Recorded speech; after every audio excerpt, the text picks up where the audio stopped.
Ikaw, magliligtas ng tao? Sino ka sa akala mo? Ang mga salitang iyon, na may kasamang mapangutyang tawa, ay binitiwan ng isang Pransesang doktora na may buhok na kulay ginto. Ang mga kasamahan niyang Pranses sa paligid ay nagtawanan ng mahina, ngunit makalipas ang 2 oras, ang kanyang mukha ay namutla at nanigas. Nang bumukas ang pinto ng operating room at lumabas ang Pilipinong iyon, ang pasyenteng nag-aagaw buhay ay muling nabuhay at ang pagdurugong hindi niya mapigilan ay nahinto sa loob lamang ng 10 minuto. Sa nanginginig na tinig, nagtanong siya, "Sino ka ba talaga?" Kung interesado ka sa nakagugulat na kwentong ito na naganap sa isang ospital sa Paris, France, mangyaring i-click ang subscribe button. Madaling araw pa lamang nang unang tumapak si Dr. Jose Joey Reyes sa tarangkahan ng sikat na Paris General Hospital, unang linggo ng Pebrero, at ang Paris ay nananatiling malamig. Sa ilalim ng kulimlim na langit, ang gusali ng ospital ay tila nagpapahiwatig ng bigat at presyur. Si Joey, sa edad na 30, ay may bitbit na luma at itim na backpack at dahan-dahang pumasok sa loob ng gusali. Bahagyang nanginginig ang kanyang mga kamay na may hawak na sobre ng mga dokumento, ngunit pinilit niyang huminga ng malalim upang pakalmahin ang sarili. Simula sa araw na ito, magtatrabaho siya sa ospital na ito bilang isang clinical research fellow, hindi bilang isang doktor, kundi isang mananaliksik. Matapos makuha ang kanyang ID mula sa Human Resources, binigyan siya ng isang puting coat. Sa dibdib nito, nakaburda ang kanyang pangalan, Jose Reyes, kasama ang mga salitang Clinical Research Fellow. Pinagmasdan ni Joey ang mga salitang iyon ng ilang sandali. Kung nasa Pilipinas lang siya, ang nakasulat sa kanyang dibdib ay surgeon, ngunit nasa France siya, at ang kanyang lisensya bilang doktor sa Pilipinas ay walang anumang bisa rito. Ang France ay isang bansang hindi basta-basta kumikilala sa mga lisensya ng mga dayuhang doktor. Gaano man kahusay na siruhano si Joey sa Pilipinas, dito, siya ay isang mananaliksik lamang na mag-aayos ng mga chart at mangongolekta ng datos. Habang nasa loob ng elevator paakyat sa surgical ward, tiningnan ni Joey ang kanyang mga kamay. Ilang operasyon na kaya ang nagawa ng mga kamay na ito, mahigit 1,000. At mahigit sa kalahati noon ay mga emergency surgery kung saan ang buhay ng pasyente ay nasa bingit ng kamatayan. Ngunit ngayon, ang mga kamay na ito ay hahawak ng ballpen sa halip na scalpel, sa halip na magligtas ng buhay, magsusulat siya ng mga numero sa mga chart. Mapait na ngumiti si Joey. Ito ang landas na pinili niya. Nang bumukas ang pinto ng elevator, narinig niya ang abalang mga yabag ng mga medical staff sa pasilyo. Ang mga nurse ay nagmamadaling naglalakad at ang mga residenteng doktor ay nagdidiskusyon habang hawak ang mga chart ng pasyente. Hinanap ni Joey ang opisina ng department head gamit ang direksyong ibinigay sa kanya. Kumatok siya sa pinto at isang malalim na boses ang sumagot mula sa loob. "Pumasok ka." Si Dr. Pierre Laurent ay isang karismatikong lalaki na nasa huling bahagi ng kanyang ika-50 taon. Ang kanyang buhok na may mga bahid na ng puti, matalas na mga mata, at ang natatanging aura ng isang taong dekada nang humahawak ng scalpel ay nagpapahiwatig ng kanyang autoridad. Pagkakita niya kay Joey, inilahad niya ang kanyang kamay para sa isang handshake. "Dr. Reyes, maligayang pagdating. Hinihintay kita." Magalang na yumuko si Joey at tinanggap ang pakikipagkamay. Nakalatag sa mesa ni Dr. Laurent ang resume ni Joey, at mayroong kakaibang kuryosidad sa kanyang mga mata. "Narinig ko na galing ka sa Philippine General Hospital, isa sa mga pinakamahusay sa inyong bansa. Bakit ka pa napunta rito sa France? At para lamang sa posisyon ng isang mananaliksik?"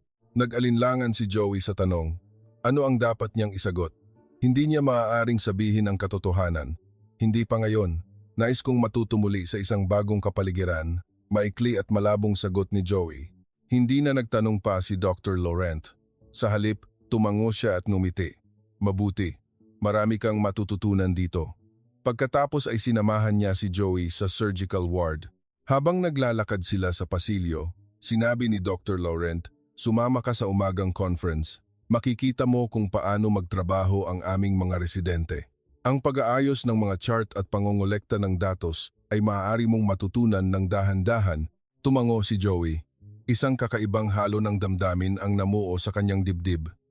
Higit pa sa pananabik, nangingibabaw ang kaba. Higit pa sa pag-asa, mas malaki ang takot. Sa conference room ng ward, mayroon ng ilang medical staff na nagtitipon, 5 o 6 na residente, 2 senior na doktor, at ilang nurse ang nag-uusap habang umiinom ng kape. Ipinakilala ni Dr. Laurent si Joey. Ito si Dr. Jose Reyes, ang bagong miyembro ng ating team. Isa siyang clinical research fellow mula sa Pilipinas, kaya sana'y maging mabait kayo sa kanya. Sa mga salitang iyon, napatingin ang mga tao kay Joey. Mga tingin na may halong kuryosidad at kawalang interes. Bumati si Joey sa kanyang pautal-utal na Pranses. Bonjour. Enchanté. Sa kanyang nagkakamaling bigkas, ilang residente ang napangiti. Hindi malinaw kung ito ay isang ngiti ng pang-aasar o pagtanggap. Noon, bumukas ng malakas ang pinto ng conference room at isang babae ang pumasok. May buhok na kulay ginto at asul na mga mata. Siya ay tila isang modelo na lumabas mula sa isang fashion magazine, elegante at napakaganda. Ang kanyang payat na pangangatawan sa ilalim ng puting coat, ang kanyang kumpiyansang paglakad at ang kanyang nakasisilaw na kagandahan. Siya si Dr. Sophie Laurent, ang chief resident ng surgery at ang bituin ng ospital. Kumuha ng kape si Sophie, umupo at tiningnan ang paligid.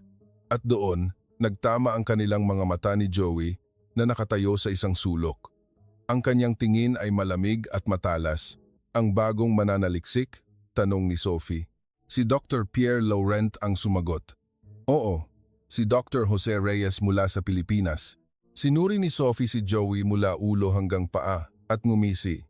Galing sa Asya. Ewan ko kung ano ang inaasahan mong matutunan dito. Sa mga salitang iyon, nagtawanan ang ibang mga residente. Walang sinabi si Joey. Nakayuko lamang siya habang mahigpit na kinuyom ang kanyang mga kamao. Nagpatuloy ang boses ni Sophie. Magkaiba ang antas ng medisina sa Europa at Asya, kaya magmasid ka lang ng mabuti at matuto. Baka sakaling may magamit ka pagbalik mo sa bansa mo. Ang kanyang tono ay puno ng malinaw na paghamak at pang-aalipusta. Namula ang mga tainga ni Joey, ngunit nanatili siyang tahimik. Si Dr. Laurent ay sumingit na may bahid ng pagkadismaya. Sophie, tama na yan. Magsimula na tayo ng conference. Sa buong araw na iyon, si Joey ay parang isang multo na sumusunod sa ward. Pinanood niya ang mga residente habang sinusuri ang mga pasyente, binuklat ang mga chart at tumayo sa isang sulok kung saan walang pumapansin sa kanya. Pagsapit ng tanghalian, lumapit si Sophie. May hawak siyang walang laman na tasa at iniabot ito kay Joey. Pwede mo ba akong ikuha ng kape? Bilang isang mananaliksik, dapat matutunan mo rin ang mga ganitong bagay, di ba?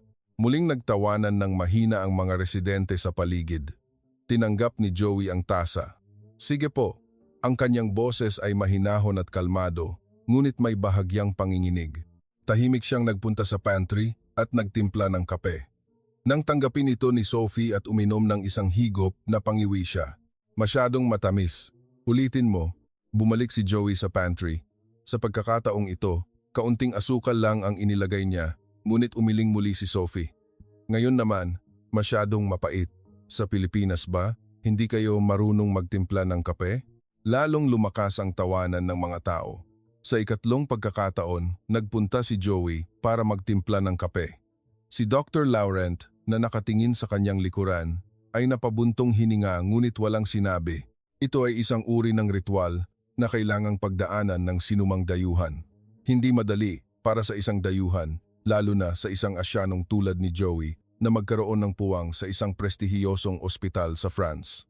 Ang pagtagumpayan ang malalim na nakaugat na superiority complex at prejudice ng mga taga-Europa ay halos imposible. Gabi na nang sa wakas ay makabalik si Joey sa kanyang maliit na opisina. Nakakahiya itong tawaging opisina, isang masikip na silid na walang bintana. Isang mesa, isang computer, at mga nakatambak na chart ng pasyente lang ang laman. Umupo si Joey sa silya at huminga ng malalim. May kung anong mainit na namumuo sa kanyang dibdib, ngunit pinigilan niya ito. Ito ang landas na pinili niya. Ang dahilan kung bakit siya umalis ng Pilipinas at nagpunta sa France. Kapag iniisip niya ang dahilan na iyon, kaya niyang tiisin ang ganitong uri ng kahihiyan. kailangan niyang tiisin. Ngunit ang mga mata ni Joey ay hindi nag-alinlangan. Binuksan niya ang mga chart sa kanyang mesa at sinimulang basahin ang mga ito ng isa-isa at maingat. Ang kondisyon ng pasyente, mga tala ng operasyon, resulta ng mga pagsusuri, mga iniresetang gamot, sinuri niya ang lahat ng detalyado. At sa isang sandali, huminto ang kanyang kamay. May napansin siyang kakaiba sa chart ng isang pasyente. Ang mga resulta ng blood test ay lampas sa normal na saklaw at ang paggaling mula sa operasyon ay hindi umaayon sa inaasahan. Naging matalas ang tingin ni Joey. Maari kayang? Muli niyang binuksan ang chart. At dalawa pang chart ang nakitaan niya ng parehong pattern. Mabilis na nagkalkula ang isip ni Joey. Ang mga sintomas ng pasyente, ang paraan ng operasyon, ang prognosis, kapag pinagsama-sama ang lahat, isang posibilidad ang lumitaw. Ngunit agad siyang umiling. Hindi niya ito problema. Isa lamang siyang mananaliksik. At ang mga doktor dito ay hindi makikinig sa kanyang opinyon. Lalo na ang isang tulad ni Sophie. Dahan-dahan niyang isinara ang chart. Binuksan niya ang computer at sinimulan ang pag-input ng data. Ito ang kanyang trabaho, mag-obserba, magtala at manahimik. At ganoon lumipas ang unang araw. Lumipas ang isang linggo, ngunit walang pagbabago sa sitwasyon ni Joey. Pumapasok siya ng alas 8 ng umaga at umuwi pagkalipas ng alas 9 ng gabi. Sa mahabang oras na iyon, ang tanging ginagawa niya ay mag-ayos ng mga chart, mag-input ng mga tala ng operasyon, at maging utusan ng mga residente. Lalo na si Sophie, na ginawa siyang parang personal na sekretarya. Ang pagtitimpla ng kape ay karaniwan na at inuutusan din siyang bumili ng sandwich para sa tanghalian o mag-print ng mga materyales para sa conference. Isang hapon, habang naglalakad si Joey sa pasilyo, nakita niya si Sophie na nakikipagtawanan sa ibang mga residente. Narinig niya ang kanilang pinag-uusapan. Talaga bang ganyan katahimik ang mga Pilipino? Kahit anong iutos mo, tango lang ng tango. Boses iyon ni Sophie. Sumang-ayon ang isang residente. Oo nga, parang lahat ng Asyano ganyan. Walang ekspresyon, hindi mo malaman kung ano ang iniisip. Nagtawanan sila ng mahina. Dumaan si Joey sa kanilang tabi. Nagkunwaring walang anuman, nagkunwaring walang narinig. Ngunit ang kanyang mga kamao ay mahigpit na nakakuyom. At ang kanyang panga ay nanigas. Nang gabing iyon, muli siyang nasa masikip niyang opisina, nag-aayos ng mga chart. Pagod na siya, ngunit nagpatuloy siya sa pagbabasa. At doon, may napansin siyang kakaiba. Ang pasyenteng iyon, na pinaghihinalaan niyang may internal bleeding ilang araw na ang nakalipas, lumalala ang kondisyon. Patuloy na tumataas ang kanyang lagnat at ang bilang ng kanyang white blood cells ay abnormal na mataas. Bukod pa rito, may tala na dumadaing siya ng paninigas ng tiyan. Naging seryoso ang tingin ni Joey. Malinaw na may mali. Nag-alinlangan siya, ngunit dinala niya ang chart at nagpunta sa ward. Nilapitan niya ang residenteng naka-duty at maingat na nagsalita. Tungkol po sa 42 anyos na lalaking pasyente sa Ward 3, nasuri na po ba ang posibilidad ng internal bleeding o infection? Tiningnan siya ng residente nang may pagkainis at sumagot, tapos na ang operasyon ng pasyenteng yan at nagpapagaling na. Hindi mo yan dapat alalahanin, mag-research ka na lang, sinubukan muli ni Joey. Pero kung titingnan ang resulta ng kanyang blood test, malinaw na may senyales ng impeksyon at lumalala ang pamamaga ng kanyang tiyan. Naiiritang sumagot ang residente. Doktor ka ba? Hindi, di ba? Isang mananaliksik ka lang. Kaya huwag kang makialam sa paggamot ng pasyente. Wala nang masabi si Joey. Tahimik siyang bumalik sa kanyang opisina at umupo. Isang bigat ang dumagan sa kanyang dibdib, ngunit pinigilan niya ito. Wala siyang magagawa, tanging magmasid lamang. Ngunit sa isang sulok ng kanyang isipan, patuloy siyang nag-aalala para sa pasyenteng iyon. Kung totoong may internal bleeding o infection, lalo lamang lalala ang kondisyon ng pasyente habang lumilipas ang oras. Kinabukasan ng umaga, pagdating ni Joey, magulo ang ward. Ang mga nurse ay nagmamadaling tumatakbo at ang mga doktor ay nagmamadaling pumunta sa isang lugar. Kinabahan si Joey at tama ang kanyang hinala. Ang pasyenteng pinag-alala niya kagabi ay nagkaroon ng emergency dahil sa matinding pananakit ng tiyan. Bigla na lamang siyang dumaing ng matinding sakit ng tiyan bandang 4:00 ng madaling araw at biglang bumagsak ang kanyang presyon ng dugo na nagresulta sa shock. Matapos ang emergency CT scan, natuklasan ang malaking dami ng dugo at nana sa kanyang tiyan. Kailangan niya ng agarang operasyon. Nakatayo si Joey sa pasilyo sa labas ng operating room, pinapanood ang eksena. Si Dr. Laurent, si Sophie, at ang iba pang medical staff ay nagmamadaling pumasok sa OR at ang pasyente ay inihiga sa operating table na naka-anesthesia na, nanikip ang dibdib ni Joey.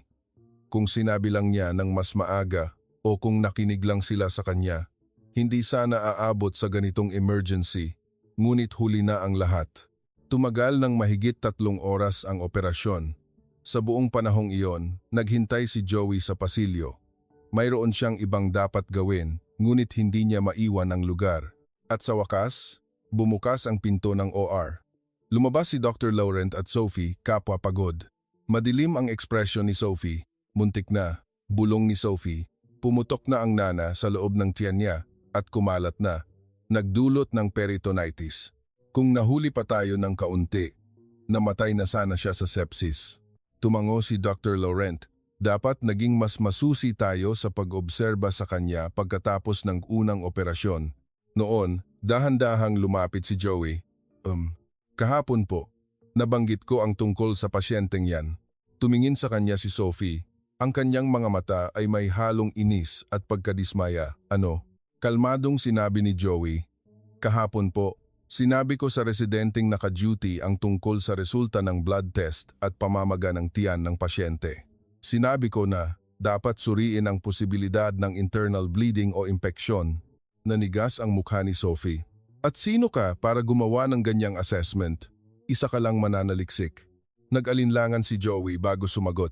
Pero kung titingnan ang mga sintomas ng pasyente, malinaw na may mga abnormal na senyales. Kung nasuri lang sana noon, hindi sana ito lumala ng ganito.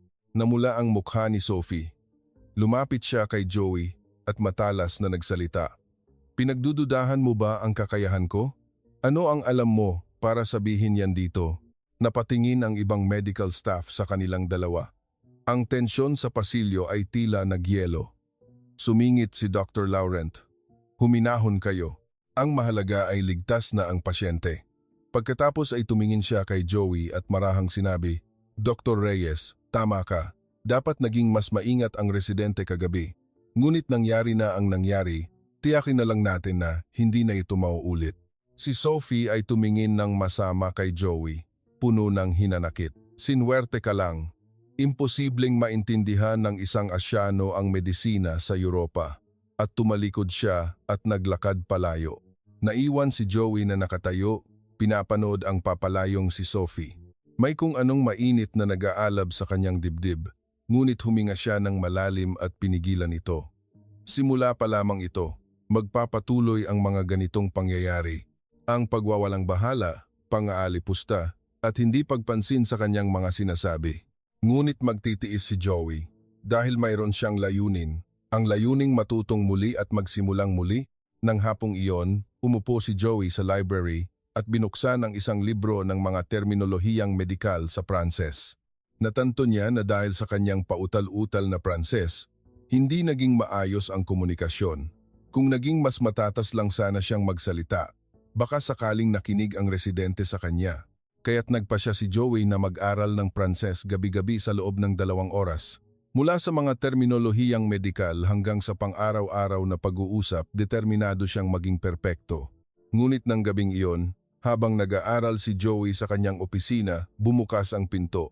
Pumasok si Sophie. Nakahalukip-kip siya habang nakatingin ng mababa kay Joey. Huwag kang mag-akalang magaling ka na dahil sa nangyari kanina. Sinwerte ka lang, malamig niyang sabi. Isinara ni Joey ang libro at tumingin kay Sophie. Hindi po yon swerte. Obserbasyon po yon. Kahit sino ay makakapansin kung titingnan lang ng maigi ang chart ng pasyente. Lalong nanlamig ang tingin ni Sophie. Ano ba ang alam ng isang Asyanong tulad mo? Ewan ko kung paano sa ospital ninyo, pero ito ang Europa. Ito ang France.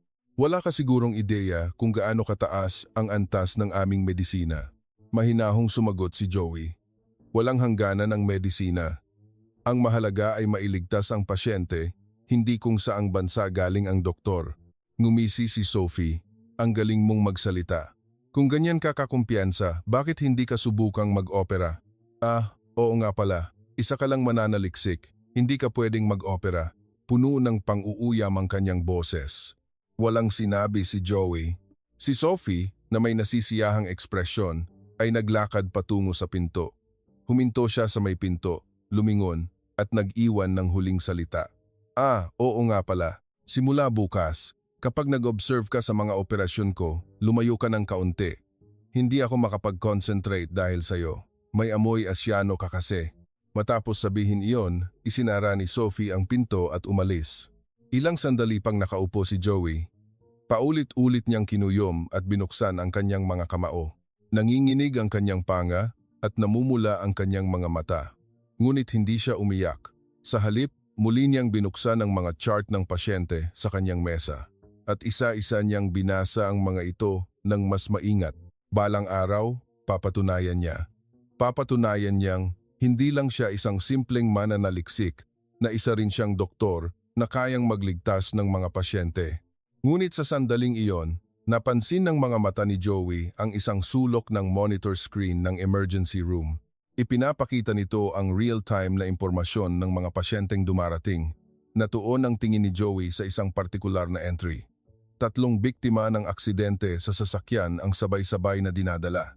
Ang tinatayang oras ng pagdating ay sa loob ng 20 minuto. Isa sa kanila ay nasa napaka-critical na kondisyon. Pinagmasdan ni Joey ang monitor. Multiple trauma patients. Nangangahulugan iyon na maraming organ ang nasira at ang operasyon ay magiging komplikado at mapanganib. Agad na nagkaroon ng alerto sa buong ospital. Umalingaunggaw ang emergency call sa mga speaker at ang mga siruhano ay nagsimulang magtipon sa emergency room. Lumabas din si Joey sa pasilyo. Si Dr. Laurent ay nagbibigay ng mga utos sa mga residente at si Sophie ay nakasuot na ng surgical gown. Sophie, ikaw ang hahawak sa pinakakritikal na pasyente. Dr. Chan, sa pangalawa, ako na ang bahala sa natitira. Matigas ang boses ni Dr. Laurent. Tumango si Sophie. Opo, Chief. Pagkalipas ng 20 minuto, 3 ambulansya ang sabay-sabay na dumating sa pasukan ng emergency room. Kasabay ng tunog ng sirena, ang mga paramedic ay nagmamadaling nagtulak ng mga stretcher papasok. Ang mga kumot na basang-basa ng dugo, mga maputlang mukha na may oxygen mask, at ang tunog ng mga alarma mula sa life support machines ay pumuno sa ER. Nakatayo si Joey sa isang sulok ng pasilyo. Pinapanood ang eksena. Kung nasa Pilipinas lang siya, nakasuot na siya ngayon ng surgical gown at humahawak ng pasyente. Ngunit dito, isa lamang siyang manonood. Ang pasyenteng hawak ni Sophie ay isang lalaki na nasa unang bahagi ng kanyang ika-30 taon. Nagtamo siya ng matinding pinsala sa dibdib at tiyan mula sa isang aksidente kung saan tumaob ang kanyang sasakyan. Mabilis na nagulat ang paramedic. Blood pressure 96, heart rate 120, hirap huminga. Nasalinan na ng 2 bag ng dugo sa lugar ng aksidente. Mabilis na sinuri ni Sophie ang kondisyon ng pasyente at nagbigay ng mga utos. Dalahin agad sa OR. Laktawan na ang CT scan, diretso na tayo sa pagbubukas ng tiyan. Wala na tayong oras. Tahimik na pinanood ni Joey ang proseso. Mabilis ang pagpapasya ni Sophie at malinaw ang kanyang mga utos. Walang duda, isa siyang mahusay na doktor. Ngunit may ibang nakita si Joey. Ang leeg ng pasyente ay bahagyang namamaga at ang kanyang paghinga ay hindi regular. Nag-alinlangan si Joey, ngunit lumapit siya. Maingat siyang lumapit kay Sophie at sinabi, nasuri na po ba ang posibilidad ng pneumothorax? May pamamaga sa kanyang leeg at hindi regular ang kanyang paghinga. Lumingon si Sophie kay Joey. Ang kanyang tingin ay malamig at matalas. Sinasabi mo bang may nakaligtaan ako? Kalmadong sinabi ni Joey, naisip ko lang po na mas mabuting suriin kung may pneumothorax, maaaring maging mas mapanganib ito habang nag-opera. Ngumisi si Sophie. Ano ang alam mo para makialam sa operasyon ko? Umalis ka dyan, huwag kang sagabal. Tinulak niya si Joey at pumasok sa OR kasama ang pasyente. Nang sumara ang pinto ng OR, naiwan si Joey mag-isa sa pasilyo. Lumapit sa kanya si Dr. Laurent. Dr. Reyes, ano ang sinabi mo? Umiling si Joey. Wala po, ngunit nabasa ni Dr. Laurent ang ekspresyon ni Joey. Kung may inaalala ka, sabihin mo. Nag-alinlangan si Joey bago nagsalita. Mukhang may subcutaneous emphysema po sa leeg ng pasyente. Posibleng may tension pneumothorax. Mas mabuti pong kumuha ng chest x-ray bago mag-opera. Naging seryoso ang mukha ni Dr. Laurent. Tiningnan niya ang pinto ng OR at kinuha ang intercom. Sophie, bago ka magsimula, kumuha ka muna ng isang chest x-ray. Mula sa intercom, narinig ang naiiritang boses ni Sophie. Kritikal ang kondisyon ng pasyente ngayon.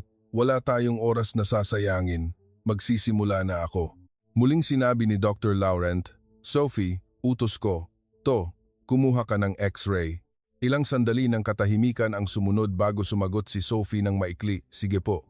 Ibinaba ni Dr. Laurent ang intercom at tumingin kay Joey. Paano mo nalaman? Tahimik na sumagot si Joey. Nakikita po sa pasyente. Pagkalipas ng 10 minuto, dumating ang balita mula sa OR. Kinumpirma ng x-ray ang tension pneumothorax. Kung itinuloy nila ang operasyon nang hindi ito nalalaman, maaaring namatay ang pasyente sa operating table. Tinapik ni Dr. Laurent ang balikat ni Joey. Magaling, Dr. Reyes. Nagligtas ka ng isang buhay. Ngunit hindi masaya ang mukha ni Joey. Alam na niya kung ano ang magiging tingin sa kanya ni Sophie. Tumagal ng mahigit 3 oras ang operasyon. Naghintay si Joey sa pasilyo. Matagumpay ding natapos ang operasyon ng 2 pang pasyente. At sa wakas, bumukas na rin ang pinto ng OR ni Sophie. Lumabas si Sophie na pagod. Habang inililipat ng mga nurse ang pasyente sa recovery room. Tinatanggal ni Sophie ang kanyang surgical gown habang naglalakad sa pasilyo at nagtama ang kanilang mga mata ni Joey. Huminto siya sa harap ni Joey. Masaya ka na? Malamig ang boses ni Sophie. Umiling si Joey. Hindi po sa ganoon. Pinutol ni Sophie ang kanyang sasabihin. Ipinahiya mo ako. Sa harap ng chief, pinalabas mong may nakaligtaan ako. Tahimik na sumagot si Joey. Hindi ba't ang mahalaga ay mailigtas ang pasyente? Lalong nanlamig ang tingin ni Sophie. Sino ka ba sa akala mo para gawin to sa akin? Akala mo ba doktor ka? Hindi, isa ka lang mananaliksik. Napatingin ang ibang mga residente sa kanilang dalawa. Lumapit pa ng isang hakbang si Sophie at sinabi sa mahinang boses, sige, kung ganyan ka kakumpiyansa, subukan mo. Mag-opera ka. Oo nga pala, wala ka ng lisensya. Ewan ko kung ano ka sa Pilipinas, pero dito, wala kang kwenta. Isa ka lang mananaliksik na taga-ayos ng chart. Lalong lumakas ang kanyang boses. Ikaw, magliligtas ng tao? Sige, kapag nagawa mo yan, pakakasalan kita. Nagtawanan ang mga tao sa paligid. Tumalikod si Sophie na may mapangutiang tawa at naglakad palayo. Naiwan si Joey na nakatayo. Mahigpit na kinuyom ang kanyang kamao. Ang kanyang mga kuko ay bumaon sa kanyang palad, ngunit hindi niya naramdaman ang sakit. Sa kanyang tainga, paulit-ulit na umalingaw-ngaw ang mapanlibak na boses ni Sophie. Pakakasalan kita. Alam kaya niya kung gaano ka-insulto ang mga salitang iyon? Dahan-dahang ipinikit ni Joey ang kanyang mga mata.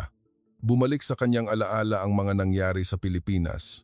Ang operating room, ang pasyente, at ang bangungot ng araw na iyon. 2 taon na ang nakalipas, si Joey ay isa sa mga pinakamahusay na siruhano sa Pilipinas. Bago pa man siya mag-30, nakagawa na siya ng mahigit 1,000 operasyon at karamihan ay matagumpay. Tinawag siyang henyo ng kanyang mga kasamahan at pinagkatiwalaan siya ng kanyang mga pasyente, ngunit sa araw na iyon, gumuho ang lahat. Isang biktima ng aksidente sa sasakyan, multiple trauma na may malawakang pagdurugo. Ang sitwasyon ay pinakamasama. Ngunit kumpiyansa si Joey, ilang dosenang beses na siyang nakagawa ng ganitong operasyon. Naging maayos ang operasyon, nahinto ang pagdurugo, natahi ang mga nasirang organ, lahat ay perpekto. Ngunit 1 oras pagkatapos ng operasyon, biglang nag-shock ang pasyente.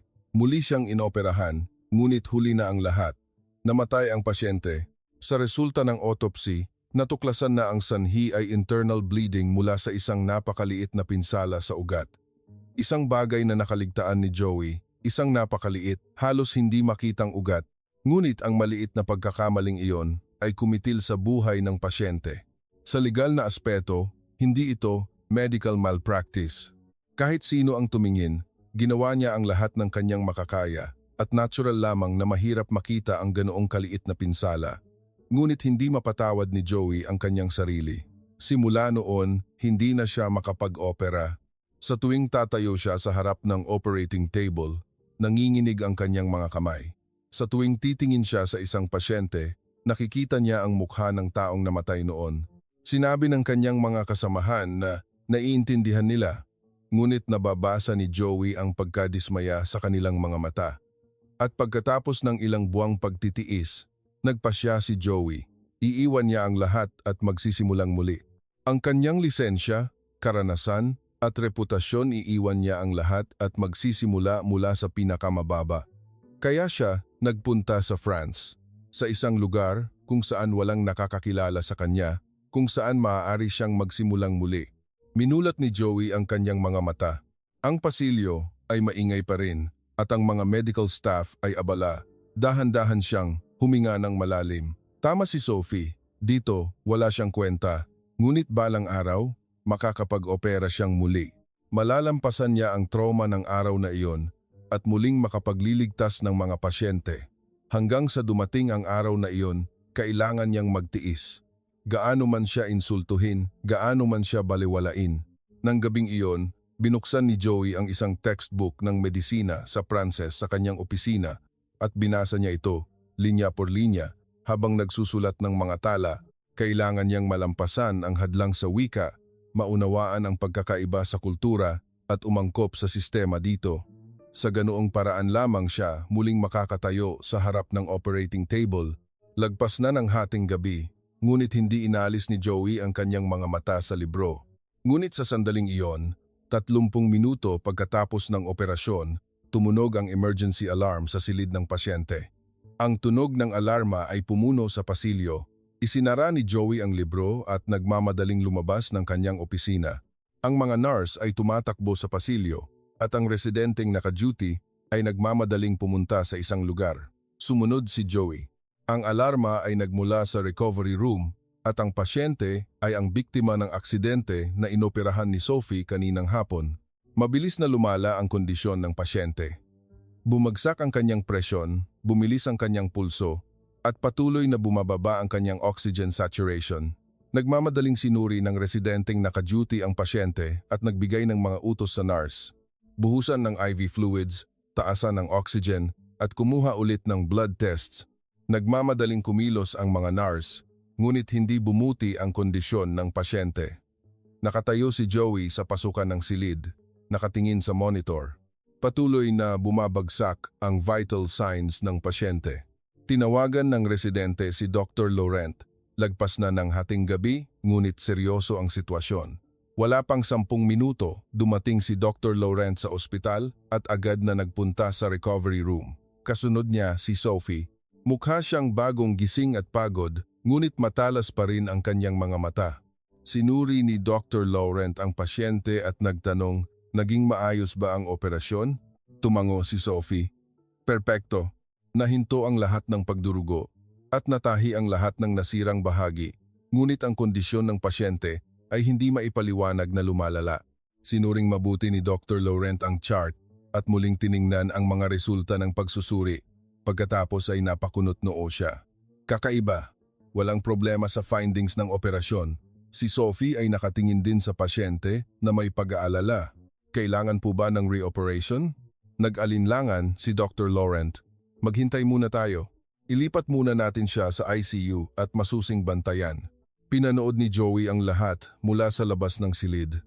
Ang kanyang mga mata ay tila sinusuri ang bawat bahagi ng katawan ng pasyente. Ang bahagyang pamamaga ng tiyan, ang pagbabago sa kulay ng balat, ang abnormal na pattern ng paghinga, at ang pagbabago sa mga numero sa monitor. Mabilis na nagkalkula ang isip ni Joey. May nakaligtaan sa operasyon, isang napakaliit na bahagi, isang lugar na mahirap makita ng mata na patuloy na nagdurugo. Nag-alinlangan si Joey. Dapat ba siyang makialam muli? Ininsulto na siya ni Sophie kaninang hapon. Kung makikialam siya ulit, tiyak na mas matinding pang-aalipusta ang maririnig niya. ngunit ang pasyente ay nag-aagaw buhay. Habang lumilipas ang oras, lalo lamang lalala ang kondisyon at sa huli, wala nang magagawa. Huminga ng malalim si Joey at pumasok siya sa silid. Chief, mahinang umalingaw-ngaw ang boses ni Joey. Lumingon si Dr. Laurent at tumingin din si Sophie kay Joey. Ang mga mata ni Sophie ay puno ng pagkainis. Kalmadong sinabi ni Joey, "Sa tingin ko po, dapat nating suriin muli ang posibilidad ng internal bleeding.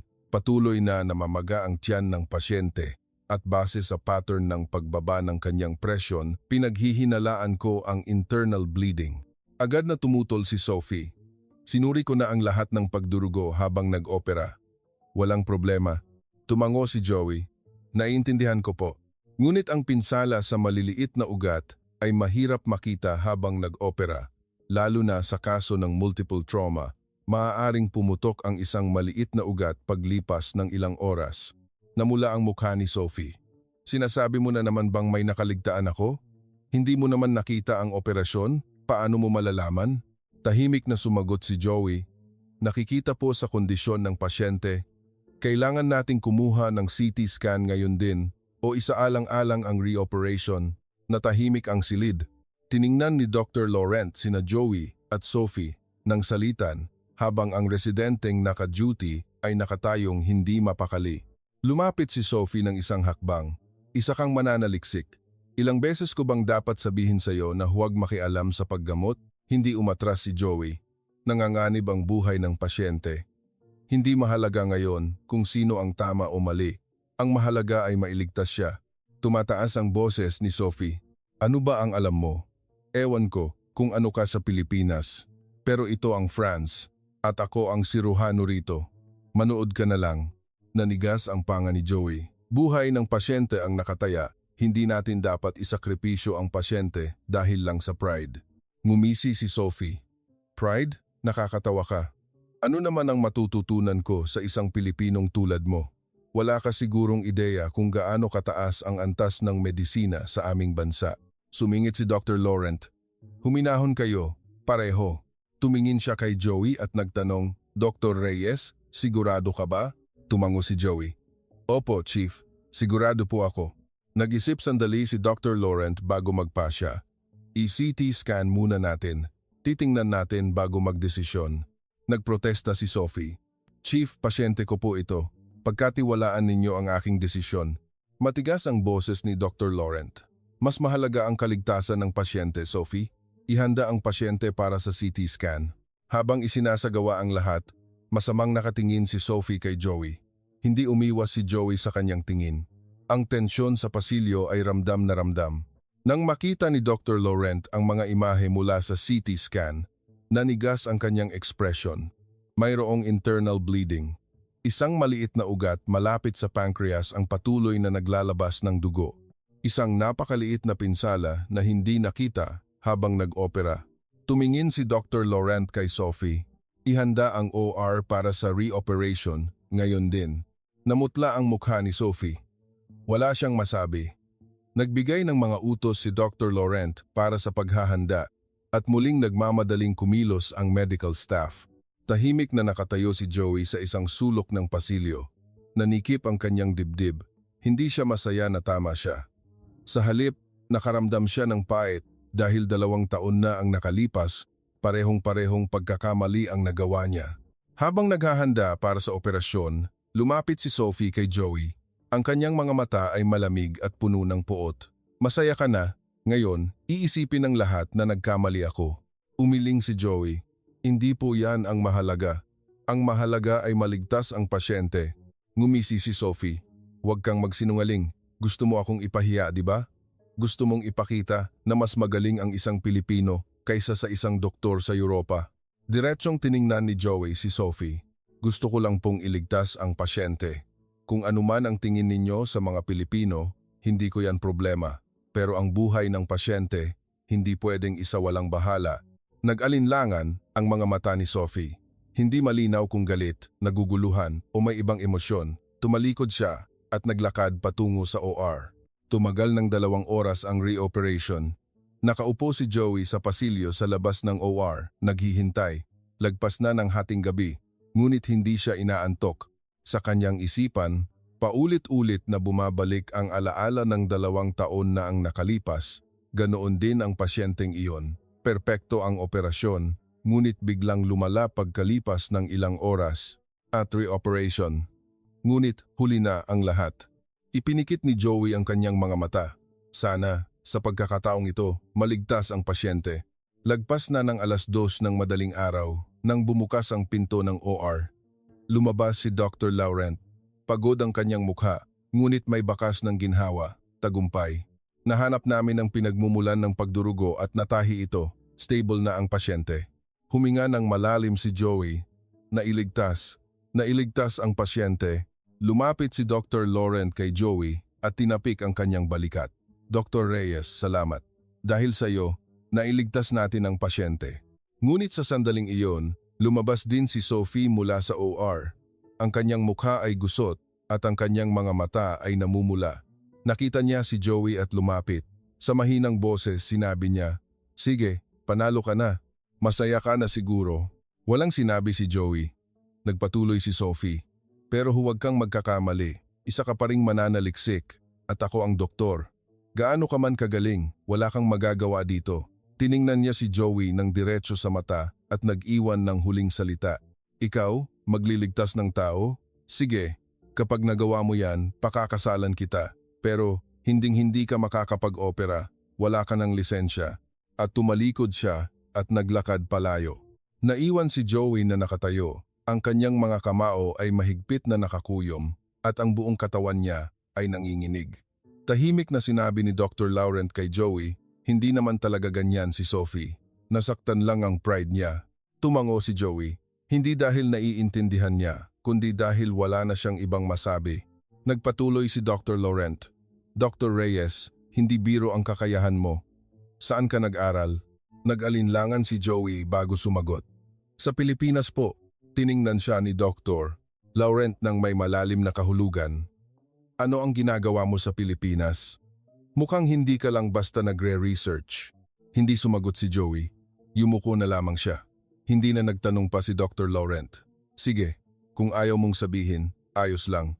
Pero isang bagay, ang sigurado, isa kang espesyal na tao." Bumalik si Joey sa kanyang opisina. Umupo siya at tumingin sa labas ng bintana.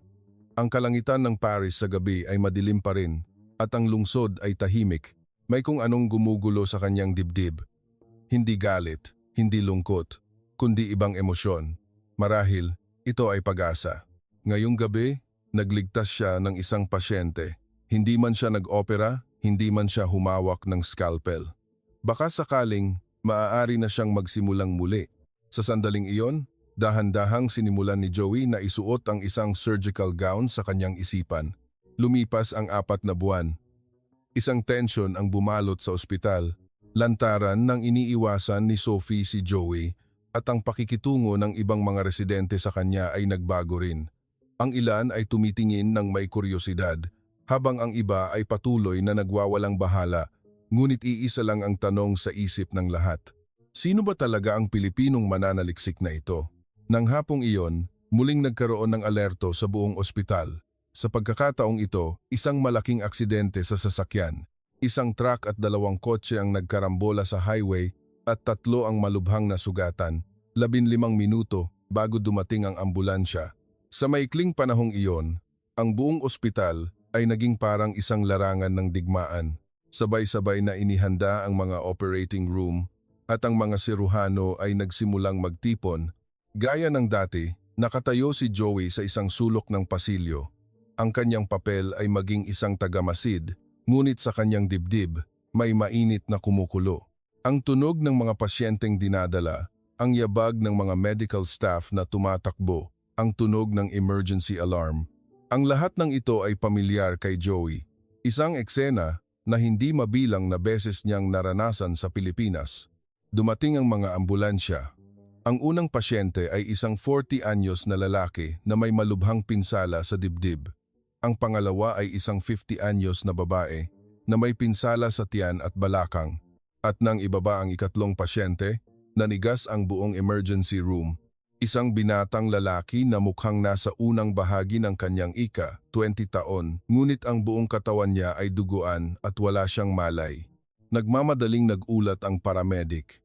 Nag-cardiac arrest na siya ng isang beses sa lugar ng aksidente, na-revive namin. Blood pressure 70,040, heart rate 140, tinatayang malaki ang nawalang dugo. Agad na nagpasya si Dr. Laurent. Sophie, ikaw ang hahawak sa pasyenteng ito. Siya ang pinakakritikal, kaya ikaw ang dapat gumawa. Nag-alinlangan sandali si Sophie, ngunit tumango. Opo. Mabilis niyang sinuri ang pasyente at nagbigay ng mga utos. Dalahin agad sa OR. Laktawan na ang CT scan, diretso na sa pagbubukas ng tiyan. Wala na tayong oras. Inilipat ng mga medical staff ang pasyente sa OR at sumunod si Sophie. Pinanood ni Joey ang eksena. Hindi pangkaraniwan ang kondisyon ng pasyente. Malubha ang pamamaga ng kanyang tiyan, maputla ang kulay ng kanyang balat, at hindi regular ang kanyang paghinga. Bukod pa rito, mukhang hindi stable ang kanyang balakang na nangangahulugang may pelvic fracture. Ang pelvic fracture ay madalas na may kasamang malawakang pagdurugo. Isang alarma ang tumunog sa isip ni Joey. Hindi ito isang ordinaryong abdominal trauma. Nagpunta si Joey sa OR. Siyempre, hindi siya makapasok, ngunit maaari niyang panoorin ang operasyon sa pamamagitan ng salaming bintana. Sinimulan na ni Sophie ang pagbubukas ng tiyan at nang buksan niya ang peritoneum, bumulwak ang dugo. Isang pinsala sa atay. Mabilis na natagpuan ni Sophie ang pinagmumulan ng pagdurugo at pinigilan ito. Ngunit may ibang nakita si Joey. May nakaligtaan si Sophie. Kinatok ni Joey ang pinto ng OR. Lumabas ang isang nurse at sinabi ni Joey, pakisabi kay Dr. Laurent na kailangan din niyang suriin ang pagdurugo sa balakang. Tumango ang nurse at pumasok. Ilang sandali pa, narinig ang boses ni Sophie mula sa intercom. Abala ako ngayon, huwag kang manggulo. Malubha ang pagdurugo sa atay. Muling sinabi ni Joey, hindi lang po sa atay ang pagdurugo. Dapat may retroperitoneal bleeding din dahil sa pelvic fracture. Pakisuri po. Hindi sumagot si Sophie. Nagpatuloy ang operasyon at nakatuon si Sophie sa pagtahi ng pinsala sa atay. Lumipas ang 15 minuto, 20 minuto, nahinto ang pagdurugo, ngunit hindi pa rin stable ang presyon ng pasyente. Patuloy silang nagsali ng dugo, ngunit walang epekto. Nagtanong si Dr. Laurent mula sa loob ng OR, wala na bang ibang pinagmumulan ng pagdurugo? Muling sinuri ni Sophie ang tiyan. Mukhang wala na po bukod sa atay, ngunit patuloy na lumala ang kondisyon ng pasyente. Bumagsak ang kanyang presyon, lalong bumilis ang kanyang pulso, at nagsimulang bumaba ang kanyang oxygen saturation. Muling kinatok ni Joey ang pinto ng OR. At sa pagkakataong ito, siya na mismo ang humawak sa intercom. Suriin ninyo ang retroperitoneum. Dapat may pinsala sa mga ugat sa bandang balakang. Narinig ang naiiritang boses ni Sophie. Ano ba ang alam mo para paulit-ulit na makialam? Nag-opera ako. Sumingit si Dr. Laurent. Sophie, suriin mo na lang. Bagamat nagre-reklamo, sinuri ni Sophie ang retroperitoneum at sa sandaling iyon, huminto ang kanyang kamay. Mayroong malaking dami ng dugo na naipon sa retroperitoneal space. Pumutok ang isang ugat sa balakang at patuloy na nagdurugo. Namutla ang mukha ni Sophie. Hindi ko po kayang abutin ang bahaging ito. Agad na nagpasya si Dr. Laurent. Tawagin ang vascular surgery, bilis. Nagmamadaling tumawag ang nurse. Ngunit ang vascular surgeon ay nasa gitna ng ibang operasyon. Kailangan nilang maghintay ng hindi bababa sa 30 minuto. Naging balisa ang mukha ni Dr. Laurent. Hindi na aabutan ng pasyente ang 30 minuto. Ang tensyon sa loob ng OR ay nagyelo. Pinanood ni Joey ang eksena sa pamamagitan ng salaming bintana. Ang pasyente ay nag-aagaw buhay. Bawat segundo, nawawalan siya ng dugo at unti-unti nang nawawala ang kanyang buhay. Nanginginig ang mga kamay ni Joey. Bumalik ang alaala ng 2 taon na ang nakalipas. Ganoon din noon, nag-aagaw buhay ang pasyente, ngunit wala siyang magawa, ngunit iba na ngayon, kaya niya. Mahirap ang operasyon sa pinsala sa ugat sa balakang, ngunit hindi imposible. Ilang dosenang beses nang nakagawa si Joey ng ganitong operasyon, huminga ng malalim si Joey. at nagpasya siya. Hindi na siya maaaring magtago. Kailangan niyang iligtas ang pasyente. Binuksan ni Joey ang pinto ng OR at pumasok. Nagulat si Sophie at lumingon din si Dr. Laurent. Dr. Reyes, nasa loob ka ng operating room, sabi ni Dr. Laurent, ngunit hindi huminto si Joey. Kaya ko po. Ang boses ni Joey ay mahinahon ngunit matatag. Ngumisi si Sophie. Ano? Ikaw? Isa ka lang mananaliksik. Hindi ka marunong mag-opera at wala ka pang lisensya. Diretsong tiningnan ni Joey si Sophie. Hindi yan ang mahalaga ngayon. Nag-aagaw buhay ang pasyente. Kung hihintayin natin ang vascular surgeon, hindi na siya aabutan. Nagtanong si Dr. Laurent. Dr. Reyes, sigurado ka bang kaya mo? Tumango si Joey. Opo. Ilang dosenang beses ko na pong ginawa ang ganitong operasyon sa Pilipinas. Sa mga salitang iyon, natahimik ang OR. Tiningnan siya ni Sophie nang may pagdududa. Sinasabi mong doktor ka sa Pilipinas? Hindi sumagot si Joey. Tiningnan niya lamang si Dr. Laurent. Ilang sandali pang nag-isip si Dr. Laurent. Maaaring maging problema ito sa legal na aspeto. Ang pag-opera ng isang taong walang lisensya ay isang malaking paglabag. Ngunit ang pasyente ay nag-aagaw buhay at wala nang ibang pagpipilian. Dahan-dahang tumango si Dr. Laurent. Sige, gawin mo. Pero ako ang mananagot. Nagprotesta si Sophie. Chief, hindi po ito tama. Hindi natin alam kung sino siya, paano, matigas, na sinabi ni Dr. Laurent, mas mahalaga ang buhay ng pasyente. Sophie, tumabi ka. Bagamat nagrereklamo, tumabi si Sophie at lumapit si Joey sa operating table. Inabutan siya ng nurse ng surgical gloves at dahan-dahan niyang isinuot ito. Ang kanyang mga kamay ay hindi nanginginig. Nakapagtataka. Sa loob ng 2 taon, sa tuwing tatayo siya sa harap ng operating table, nanginginig ang kanyang mga kamay. Ngunit ngayon, wala ni katiting na panginginig. Tiningnan ni Joey ang tiyan ng pasyente, ang dugong naipon sa retroperitoneal space, at sa loob nito, ang nakatagong pumutok na ugat. Agad na natukoy ng mga mata ni Joey ang problema, isang pinsala sa sanga ng internal iliac artery. Isang lokasyon na mahirap abutin at mahirap makita, ngunit hindi imposible. Mahinahong sinabi ni Joey, "Retractor, please." Inabot ng nurse ang retractor at sa bihasang mga kamay, inilantad ni Joey ang lugar at nagsimula siya. Ang mga galaw ng kamay ni Joey ay tumpak, mabilis at walang pag-aalinlangan. Tulad ng sining ng isang artisan na hinasa sa loob ng mahabang panahon, ang kanyang mga kamay ay tila sumasayaw sa loob ng tiyan. Natagpuan niya ang pinagmumulan ng pagdurugo, kinontrol ang mga ugat at inayos ang mga nasirang tissue. Lahat ng nasa loob ng OR ay pigil-hiningang nanonood. Ang mga mata ni Sophie ay unti-unting lumalaki at ang mukha ni Dr. Laurent ay puno ng pagkamangha. Lumipas ang 10 minuto, huminto ang pagdurugo. Ang presyon ng pasyente ay unti-unting tumataas at ang kanyang pulso ay nagsimulang maging stable. Tinapos ni Joey ang huling tahi at dahan-dahang inalis ang kanyang mga kamay. Tapos na, isang katahimikan ang bumalot sa OR. At ilang sandali pa, tumunog ang isang senyales mula sa monitor na stable na ang vital signs ng pasyente. Dahan-dahang tumango si Dr. Laurent. Kahanga-hanga, Dr. Reyes. Walang masabi si Sophie. Nakatulala lamang siya kay Joey. Tinatanggal ni Joey ang kanyang surgical gloves habang mahinahong nagsasalita. Magiging maayos na po ang pasyente, pero kailangan siyang masusing bantayan sa ICU sa loob ng 24 oras. Nagtanong si Dr. Laurent. Dr. Reyes, ano po ba ang tunay ninyong pagkatao? Nag-alinlangan si Joey at dahan-dahan siyang nagsalita.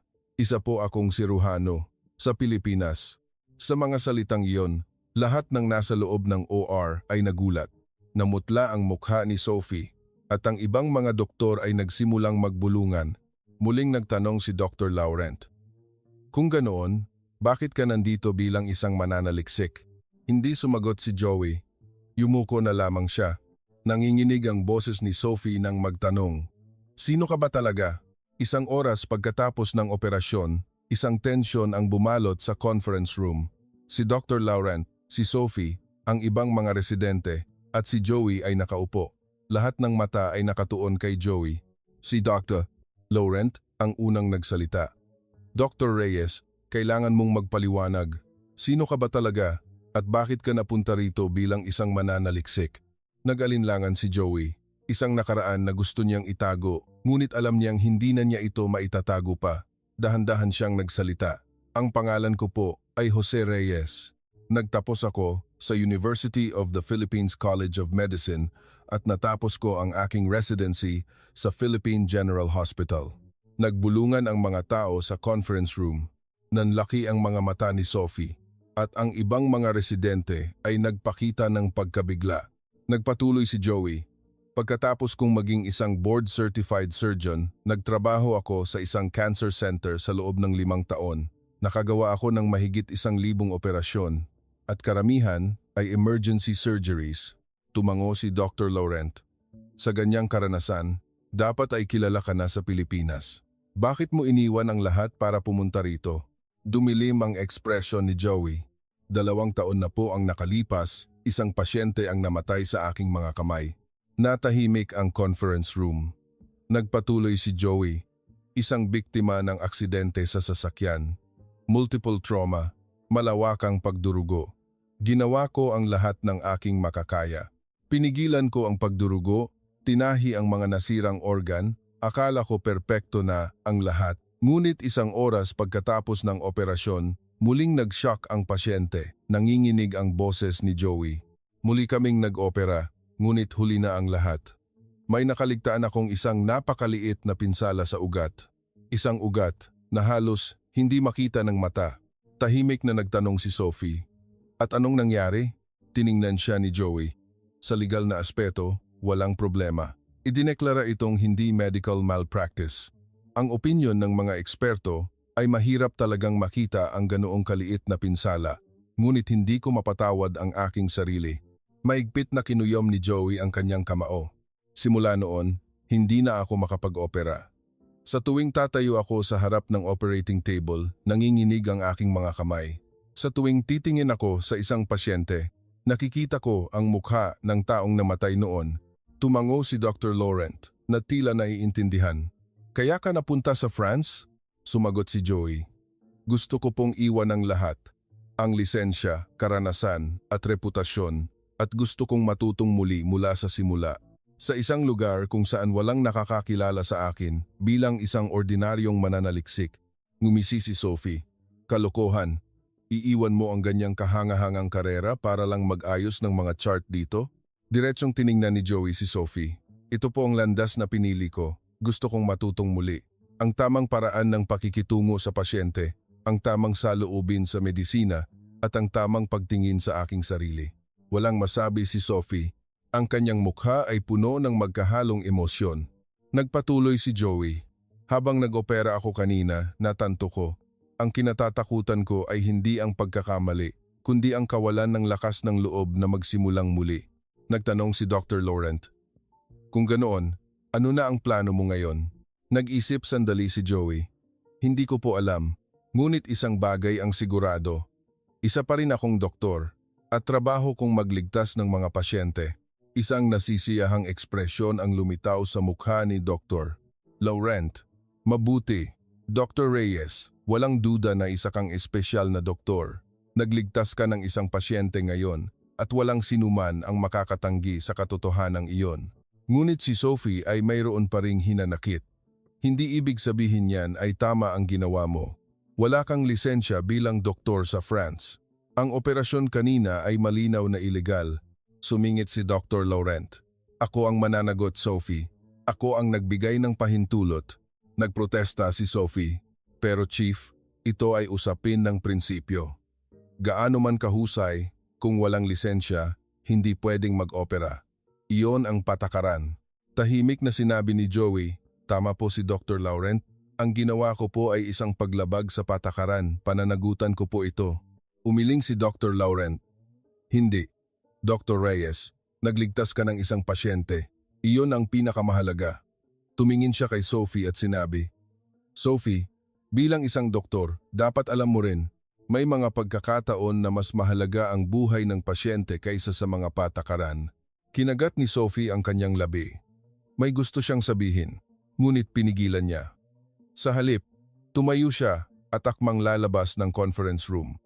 Ngunit huminto siya sa may pinto at lumingon. Gaano ka man kahusay na doktor noon, dito wala kang kwenta. Hindi basta-basta kinikilala ng France ang mga lisensya ng mga dayuhang doktor. Matapos sabihin niyon, lumabas si Sophie. Ang mga naiwan sa conference room ay nagkatinginan. Maingat na nagtanong ang isang residente. Dr. Reyes, totoo po bang nakagawa na kayo ng mahigit 1,000 operasyon? Tumango si Joey. Opo. Sa loob ng 5 taon, halos 1.5 operasyon bawat araw. Nagulat ang isa pang residente. Wow! Napakagaling na karanasan yan. Kahit dito sa amin, bihira ang nakakagawa niyan. Mapait na ngumiti si Joey. Ngunit ang karanasang iyon ay walang silbi dito. Tumayo si Dr. Laurent at sinabi, Dr. Reyes, ako na ang bahala sa nangyari ngayon.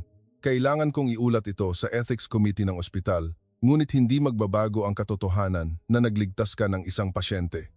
Yumuko si Joey. Maraming salamat po, Chief. Tinapik ni Dr. Laurent ang balikat ni Joey. Hindi. Dr. Reyes, dahil sa iyo, isang batang buhay ang nailigtas natin ngayon. Iyon ang pinakamahalaga. Nang matapos ang pulong, naglakad si Joey sa pasilyo. Tinitingnan siya ng mga medical staff na dumadaan, tila kumalat na ang balita. Ang mananaliksik mula sa Pilipinas ay isa palang dalubhasang siruhano na nagligtas ng isang pasyente. Ang ilan ay tumitingin ng may kuryosidad, ang ilan ay may paghanga, at ang ilan ay may pagdududa. Nagpunta si Joey sa ICU. Gusto niyang suriin ang kondisyon ng pasyenteng inoperahan niya. Sa pamamagitan ng salaming bintana, nakita niya ang pasyente. Nakakabit siya sa isang ventilator, ngunit stable ang kanyang vital signs sa monitor. Ilang sandali pang nakatayo si Joey, pinapanood ang pasyente. Nailigtas ang pasyente. Sa unang pagkakataon sa loob ng 2 taon, muling nakapagligtas si Joey ng isang pasyente na masa ang kanyang mga mata. Mabilis niyang pinunasan ito. Hindi siya dapat umiyak, hindi pa tapos ang lahat. Nasa ICU pa ang pasyente at ang susunod na 24 oras ay kritikal. Ngunit alam ni Joey, maliligtas ang pasyente dahil hindi niya ito nakaligtaan. Dr. Reyes. Narinig niya ang isang boses mula sa kanyang likuran. Lumingon si Joey at nakita si Dr. Laurent. May hawak siyang ilang papel. Tingnan mo ito. Inabot ni Dr. Laurent ang mga papel. Kinuha ito ni Joey at sinuri. Ito ay mga artikulo mula sa mga international medical journals. Sa pangalan ng may akda, nakasulat ang Jose Reyes. Ito ang mga artikulong inilathala mo sa Pilipinas, di ba? Hinanap ko, sabi ni Dr. Laurent. Tiningnan ni Joey ang mga artikulo. Mahigit 10 artikulo tungkol sa surgical oncology at ilan sa mga ito ay nailathala sa mga kilalang international journals. Dr. Reyes, kinikilala ka na pala sa Pilipinas.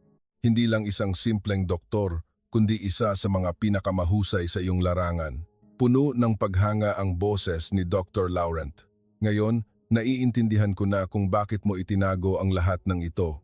Hindi ka tumakas, kundi nagsisikap na magsimulang muli. Hindi sumagot si Joey. Nagpatuloy si Dr. Laurent. Dr. Reyes, gusto kong tumulong. May paraan para makakuha ka ng pansamantalang lisensya sa France. Siyempre, hindi ito isang opisyal na lisensya, ngunit isang kwalifikasyon na nagpapahintulot sa iyong magsagawa ng mga medikal na pamamaraan sa loob ng ospital na ito. Gagawa ako ng sulat ng rekomendasyon. Nagulat si Joey at tumingin kay Dr. Laurent. Talaga po? Ngumiti si Dr. Laurent. Siyempre, sayang kung hahayaan lang nating manatili kang isang mananaliksik. Ngunit umiling si Joey. Salamat po, Chief. Pero sa tingin ko, hindi pa po ako handa. Nagtaka si Dr. Laurent. Bakit? Perpekto ang operasyon mo kanina. Sumagot si Joey. Nagawa ko po iyon ngayon. Pero hindi ko po alam kung magagawa ko ulit sa susunod. May takot pa rin pong natitira sa akin. Tumango si Dr. Laurent na tila naiintindihan. Sige, hindi kita pipilitin. Pero kapag handa ka na, sabihin mo lang. Tutulungan kita. Yumuko si Joey. Salamat po. Muling tinapik ni Dr. Laurent ang balikat ni Joey at naglakad palayo. Muling tumayo si Joey sa harap ng salaming bintana ng ICU. Stable pa rin ang pasyente at maingat siyang inaalagaan ng mga nurse. Tiningnan ni Joey ang kanyang mga kamay. Ngayon, Ang mga kamay na ito ay nagligtas ng isang buhay, walang panginginig, walang takot, perpekto. Baka sakaling maaari na siyang magsimulang muli. Ngunit sa sandaling iyon, isang malamig na boses ang narinig niya mula sa likuran. Bakit? Lumingon si Joey at nakita si Sophie. Ang kanyang mga mata ay namumula at ang kanyang boses ay nanginginig. Bakit hindi mo sinabi agad? Kung ganyan ka pala, kahusay na doktor, bakit hindi mo sinabi mula pa noong una? Tiningnan ni Joey si Sophie. May galit sa kanyang mga mata, ngunit mas malaki ang pagkalito. Dahan-dahang nagsalita si Joey. Hindi ko po masabi dahil sa sandaling sabihin ko. Kailangan kong harapin muli ang nakaraan na tinakasan ko. Umiling si Sophie. Hindi ko maintindihan. Isang napakagaling na doktor, bakit kailangan mong magtago? Dahil lang ba sa isang pasyenteng namatay? Bumaba ang tono ni Joey. Dr. Laurent, nakaranas na po ba kayong mamatayan ng pasyente? Nag-alinlangan si Sophie. Oo, lahat naman nakakaranas niyan, di ba? Tumango si Joey. Opo, lahat nakakaranas. Pero para sa akin, iba yon. Dahil ang pasyenteng iyon, ang una kong pagkakamali. Nag-alinlangan ang mga mata ni Sophie. Una, sumagot si Joey. Sa mahigit 1,000 operasyon, isang pagkakamali lang, at iyon ang sumira sa akin. Tumingin si Joey sa labas ng bintana at nagpatuloy. Ang pasyenteng iyon ay 28 anyos, bagong kasal at 2 buwang buntis ang asawa niya. Nang dalhin siya rito dahil sa aksidente, kumpiyansa ako.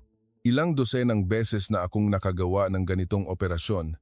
Naging perpekto ang operasyon, nahinto ang lahat ng pagdurugo at natahi ang lahat ng nasirang organ. Sinabi ng mga kasamahan ko na magaling ang ginawa ko at naniwala rin ako. Tahimik na nakikinig si Sophie. Nagpatuloy ang boses ni Joey. Ngunit 1 oras pagkatapos ng operasyon, muling nag-shock ang pasyente. Muli kaming nag-opera, ngunit huli na ang lahat. Isang napakaliit na ugat, wala pang 1 milimetro, ang patuloy na nagdurugo. Halos hindi makita ng mata, ngunit nakamamatay. Mahigpit na kinuyom ni Joey ang kanyang kamao. Namatay ang pasyente sa operating table. Sa harap ko, tahimik na nagtanong si Sophie. At anong nangyari? Tiningnan siya ni Joey. Nang gabing iyon, dumating ang asawa ng pasyente. Dala-dala ang kanyang buntis na tiyan, hindi umiiyak, hindi sumisigaw, nagtanong lang siya. Totoo po bang patay na ang asawa ko? Nanginginig ang boses ni Joey. Hindi ako makasagot. Yumuko na lang ako. Tumayo siya sandali at tahimik na tumalikod. At sa may pinto, huminto siya at sinabi, "Okay lang po, hindi ninyo kasalanan." Nanlaki ang mga mata ni Sophie. Tagpatuloy si Joey. Ang mga salitang iyon ang lalong sumira sa akin. Kung nagalit siya o sinumbatan ako, kaya ko sanang tiisin. Ngunit pinatawad niya ako, habang ako, hindi ko mapatawad ang aking sarili. Namasa ang mga mata ni Joey. Simula noon, hindi na ako makapag-opera. Sa tuwing tatayo ako sa harap ng operating table, nakikita ko ang mukha ng babaeng iyon. Sa tuwing titingin ako sa isang pasyente, nakikita ko ang imahe ng namatay na lalaki. Nanginginig ang aking mga kamay, naninikip ang aking dibdib, wala akong magawa. Walang masabi si Sophie. Nagpatuloy si Joey. Sinabi ng mga kasamahan ko na naiintindihan nila, ngunit nababasa ko ang pagkadismaya sa kanilang mga mata. Ang pagkadismaya na isang siruhanong nakagawa ng libu-libong perpektong operasyon ay gumuho dahil sa isang pagkakamali, kaya't iniwan ko ang lahat. Umalis ako ng Pilipinas at nagpunta sa isang lugar kung saan walang nakakakilala sa akin, sa France. Nanginginig ang boses ni Sophie nang magtanong, "Bakit sa France pa?" Mapait na ngumiti si Joey. Dahil dito, walang silbi ang aking lisensya bilang doktor sa Pilipinas. Gusto kong magsimulang muli. Hindi bilang isang doktor, kundi bilang isang ordinaryong tao. Walang bigat ng responsibilidad na magligtas ng pasyente, walang pressure na dapat maging perpekto. Ilang sandali pang natahimik si Sophie at mahinahon siyang nagsalita. Mayroon din akong halos kaparehong karanasan. Tiningnan siya ni Joey. Ipinikit ni Sophie ang kanyang mga mata. 14 na taong gulang ako noon. Namatay ang tatay ko sa emergency room ng isang ospital, acute myocardial infarction. Ang doktor na humawak sa kanya noon ay isang Asyano. Nagbago ang tingin ni Joey. Nagpatuloy si Sophie. Sa buong buhay ko, kinamuhian ko ang doktor na iyon. Isang incompetent na doktor na hindi na iligtas ang tatay ko. Kaya't hindi ako nagtiwala sa mga Asyano, lalo na sa mga Asyanong doktor, nanginginig ang kanyang boses. Ngunit nalaman ko ilang taon na ang nakalipas na ang kondisyon ng tatay ko ay wala ng lunas. Pagdating niya sa ospital, halos tumigil na ang kanyang puso at kahit sinong doktor ang humawak sa kanya, hindi na siya maililigtas. Tumulo ang luha mula sa mga mata ni Sophie. Kahit nalaman ko ang katotohanan iyon, patuloy ko pa rin kinamuhian ang doktor na iyon dahil kailangan kong may sisihin dahil ayaw kong tanggapin ang pagkamatay ng tatay ko. Pinunasan niya ang kanyang luha, kaya't ganoon ang naging pakikitungo ko sa iyo. Dahil lang Pilipino ka, naiinis ako kapag pinag-uusapan mo ang medisina. Gusto kong bigyang katwiran ang aking prejudice. Tahimik na nakikinig si Joey, nagpatuloy si Sophie. Ngunit ngayon, nakita kitang mag-opera. Ang perpektong mga galaw ng kamay, ang hindi nag-aalinlangang pagpapasya, at ang tunay na pagmamalasakit sa pasyente. Noon ko natanto kung gaano ako naging hangal. Tiningnan niya si Joey ng diretso. Ikaw ang pinakamahusay na doktor na nakilala ko. Ngunit hindi ko ito nakita o ayaw kong makita. Umiling si Joey. Hindi po, Dr. Laurent, nagkamali rin po ako ng pagkakilala sa inyo. Isa kayong mahusay na doktor. Ang pagkakamali kanina ay maaaring mangyari sa kahit sino. Mapait na ngumiti si Sophie. Hindi ko kailangan ng konsolasyon. Naging arogante ako at puno ng prejudice. Inaamin ko yun. Huminga siya ng malalim. Patawad, Dr. Reyes. Taos puso akong humihingi ng tawad. Nag-alinlangan si Joey, ngunit inilahad niya ang kanyang kamay. Magsimula po tayong muli. Tiningnan ni Sophie ang kamay na iyon at dahan-dahang tinanggap. Sa sandaling nagdikit ang kanilang mga kamay, ang matagal ng hindi pagkakaunawaan at prejudice ay tila unti-unting natunaw. Tahimik na nagtanong si Sophie, "Ano na ang plano mo ngayon? Babalik ka na ba sa Pilipinas?" Tumingin si Joey sa labas ng bintana. Ang kalangitan ng Paris sa gabi ay maganda pa rin, at ang mga ilaw ng lungsod ay kumikinang. Hindi ko po alam. Habang nag-opera ako kanina, naramdaman ko na isa pa rin akong doktor, ngunit hindi pa ako sigurado kung kaya ko na bang tumayong muli sa harap ng operating table. Sabi ni Sophie, "Nagawa mo naman ng perpekto kanina." Sumagot si Joey, "Dahil nag-aagaw buhay po ang pasyente kanina, wala akong pagpipilian. Pero hindi ko po alam kung magagawa ko rin yun sa susunod." Tumango si Sophie na tila naiintindihan. "Maglaan ka ng oras, hindi kailangang magmadali." At mahinahon niyang idinagdag, "Pero isang bagay ang dapat mong malaman. Nalampasan mo na ang iyong takot. Pinatunayan mo yan ngayon." Tiningnan ni Joey si Sophie. Ang kanyang mga mata ay puno ng katapatan. Ilang sandali silang walang imik. Tahimik ang pasilyo at tanging ang monitor sa ICU ang regular na tumutunog. Noon, biglang nagtanong si Sophie, yung babae, yung asawa ng pasyente, "Kumusta na kaya siya ngayon?" Dumilim ang ekspresyon ni Joey. "Hindi ko po alam. Pinutol ko po ang komunikasyon nang umalis ako ng Pilipinas. Pero minsan, naiisip ko siya. Kung naisilang ba ng maayos ang kanyang anak? Kung masaya ba sila?" Tahimik na sinabi ni Sophie, "Kapag bumalik ka balang araw, bakit hindi mo siya hanapin? Humingi ka ng tawad, humingi ka ng kapatawaran." Umiling si Joey. "Pinatawad na po niya ako. Ang kailangan kong mapatawad ay ang aking sarili." Hindi na nagtanong pa si Sophie. Sa halip, tahimik niyang sinabi, "Isa kang mabuting doktor, Dr. Reyes, at isang mabuting tao." Hindi sumagot si Joey. Tiningnan niya lamang ang pasyente sa loob ng ICU. Ang pasyenteng iniligtas niya ngayon, ang pasyenteng inoperahan niya nang walang panginginig. Baka sakaling ito na ang isang bagong simula. Ang simula na magtatapos sa 2 taong pagtakas, pagtatago at takot. Si Sophie ang unang tumayo. "Gabi na, aalis na ako. Magkita na lang tayo bukas, Dr. Reyes." Tumango si Joey. "Ingat po sa pag-uwi." Naglakad si Sophie sa pasilyo at huminto. Lumingon siya at sinabi, Oo nga pala. Seryoso ako sa alok kong kasal." Nagulat si Joey at tumingin sa kanya. Ngumiti si Sophie. "Nakaligtas ka na ng tao, di ba?" Hindi alam ni Joey kung ano ang sasabihin. Tumawa si Sophie nang may panunukso, kumaway at naglakad palayo. Ilang sandaling pinanood ni Joey ang kanyang likuran at isang maliit na tawa ang kumawala sa kanya. Sa unang pagkakataon, sa loob ng napakatagal na panahon, tumawa siya ng taos puso. Lumipas ang 3 buwan. Ang 3 buwan ay nagdala ng maraming pagbabago. Hindi na nagtatago si Joey sa isang sulok at iba na ang pakikitungo sa kanya ng mga tao sa ospital.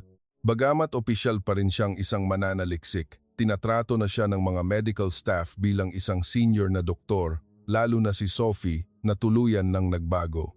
Humihingi siya ng payo kay Joey, tinatalakay ang mga mahihirap na kaso at minsan nagkakape sila habang nag-uusap. Isang umaga ng Mayo.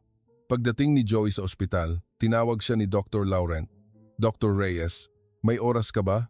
Sumunod si Joey sa opisina ng chief. Sa mesa ni Dr. Laurent, mayroong isang folder ng mga dokumento. Ano po ito? Tanong ni Joey. Ngumiti si Dr. Laurent. Isang pansamantalang lisensyang medikal na inaprubahan ng French Ministry of Health. Nakapangalan, sa'yo. Nagulat si Joey at kinuha ang mga dokumento.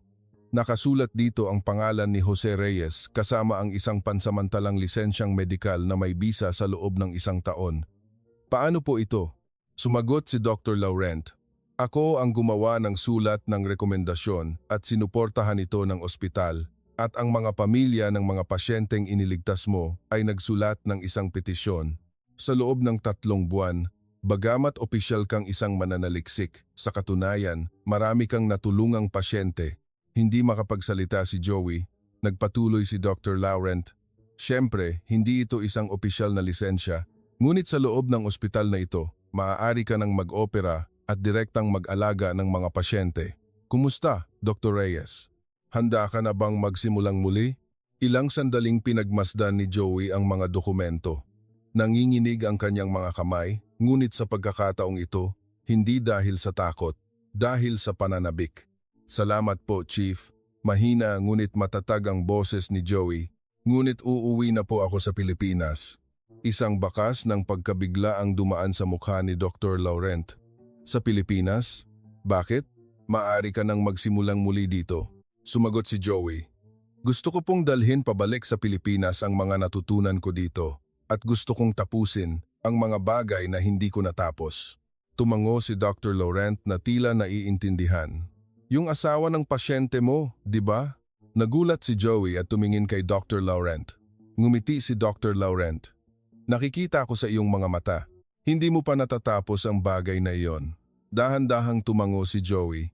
Opo, kailangan kong ayusin ang mga bagay na tinakasan ko at para makapagsimulang muli, kailangan ko ng isang maayos na pagtatapos. Tinapik ni Dr. Laurent ang balikat ni Joey. Isang mabuting desisyon yan, Dr. Reyes. Ngunit mangako ka. Kapag gusto mong bumalik sa France, tawagan mo lang ako. Palagi kang malugod na tatanggapin dito. Malalim na yumuko si Joey. Salamat po, Chief. Hinding-hindi ko po ito malilimutan. Nagkamayan silang dalawa, tulad ng isang guro at estudyante o tulad ng mga kasamahan, isang mainit na pagkamay. Lumipas ang 1 linggo at huling araw na ni Joey sa trabaho. Naghanda ng isang maliit na paalam ang mga tao sa ospital at ang mga residente ay nagpasalamat kay Joey. Dr. Reyes, marami po kaming natutunan sa inyo. Isa po kayong tunay na doktor. Nakipagkamay si Joey sa bawat isa sa kanila. 3 buwan na ang nakalipas. Mga taong nagwawalang bahala sa kanya, ngunit ngayon, mga kasamahan na nirerespeto siya. Si Sophie ay tahimik sa buong paalam. Hindi siya nagsabi ng congratulations at hindi rin sila nagkatinginan ni Joey. Nang matapos ang paalam at inaayos na ni Joey ang kanyang mga gamit, lumapit si Sophie. Ang kanyang mga mata ay namumula. Talaga bang aalis ka na? Tanong ni Sophie. Tumango si Joey. Opo, kailangan ko na pong umalis. Nag-alinlangan si Sophie at kinuha ang isang maliit na kahon mula sa kanyang bulsa. Tanggapin mo to. Binuksan ni Joey ang kahon at sa loob mayroong isang maliit na medalya. Isang medalya ng karangalan mula sa French Medical Association. Sa akin yan. Nakuha ko yan noong napili akong outstanding resident. Nanginginig ang boses ni Sophie. Dalhin mo, mas karapat-dapat ka diyan. Umiling si Joey. Hindi ko po matatanggap. Sa inyo po yan, Dr. Laurent. Hinawakan ni Sophie ang kamay ni Joey. Please, tanggapin mo. Dahil sa'yo, natutunan ko kung ano ang ibig sabihin ng pagiging isang tunay na doktor. Kung paano iwaksi ang prejudice, kung paano tratuhin ang mga pasyente ng may tunay na malasakit. Tumulo ang luha mula sa kanyang mga mata. At sa tingin ko, mamimiss kita kapag wala ka na. Tiningnan ni Joey si Sophie. Noong una silang magkita, siya ay malamig at arogante, ngunit ngayon, nagpapakita siya ng mga luhang puno ng katapatan. Tahimik na sinabi ni Joey, magiging isang mahusay na doktor po kayo, Dr. Laurent.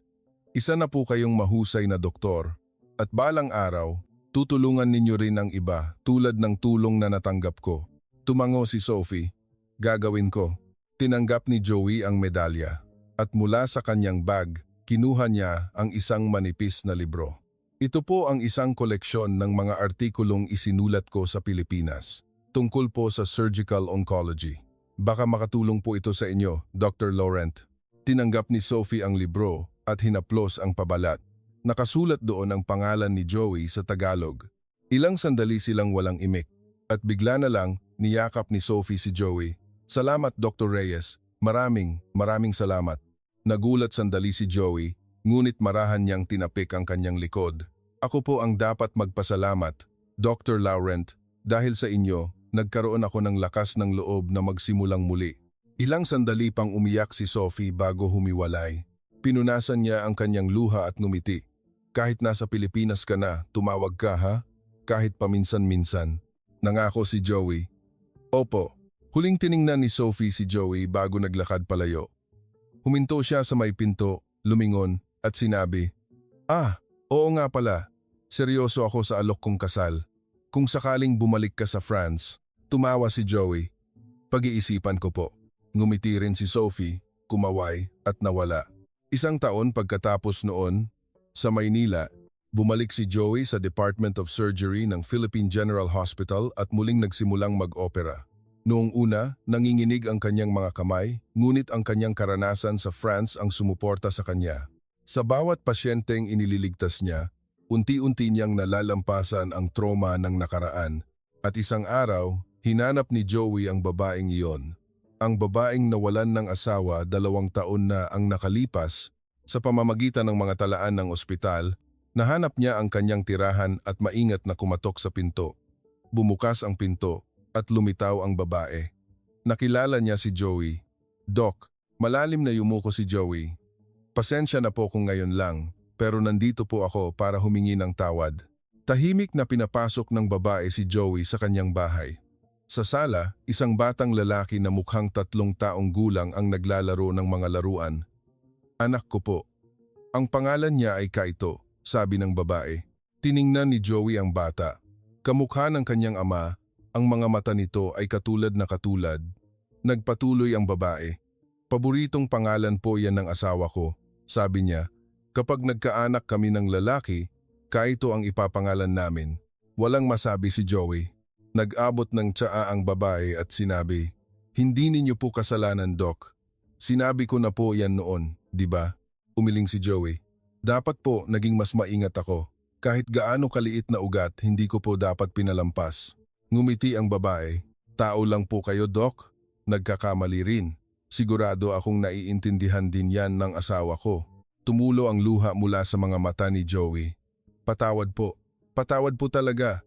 Hinawakan ng babae ang kamay ni Joey. Okay lang po, Doc. Alam kong ginawa ninyo ang lahat at hinding-hindi ko po kayo sinisi. Ilang sandali pang umiyak si Joey.